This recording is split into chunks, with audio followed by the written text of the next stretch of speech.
এই মুহূর্তের চাঞ্চল্যকর তথ্য, ভবানীপুরে মুখ্যমন্ত্রী মমতার এলাকায় ভয়ঙ্কর কাণ্ড। 41,000 ফর্ম ফিল আপ হয়নি মমতার ভবানীপুর কেন্দ্রে। এদিকে আরও ভয়ঙ্কর কাণ্ড, ফিরহাদ হাকিম তিনিও মমতা বন্দ্যোপাধ্যায়কে টেক্কা দিয়েছেন, সেখানেও ফর্ম ফিল আপ হয়নি 52,500। সব থেকে বড় কথা, উত্তর কলকাতার লোকসভা কেন্দ্রে যে 7টা বিধানসভা, সেখানে গড়ে 50,000 করে ভোটার কমে গেল মাথায় হাত নির্বাচন কমিশনারের। দক্ষিণ কলকাতায়ও একই রকম অবস্থা, এই সংখ্যাটা আরও বাড়বে।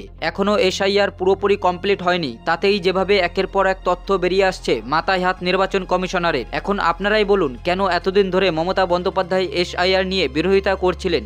কেন ভুয়ো BLO সাজিয়ে ইলেকশন কমিশনের অফিসের সামনে তৃণমূলীদের নামিয়ে দিয়েছেন? তাহলে ভাবুন, এভাবে একের পর এক চাঞ্চল্যকর তথ্য বেরিয়ে আসছে। তিনি চতুর্থবারের মতন মুখ্যমন্ত্রী হতে পারবে না বলে তাই টিকে থাকার জন্য এত কিছু করার চেষ্টা হচ্ছে। কি বলবেন অবশ্যই কমেন্ট করে জানাবেন। একটি লাইক দেবেন, ভিডিওটি শেয়ার করবেন, চ্যানেলটিকে নতুন হয়ে থাকলে সাবস্ক্রাইব করবেন।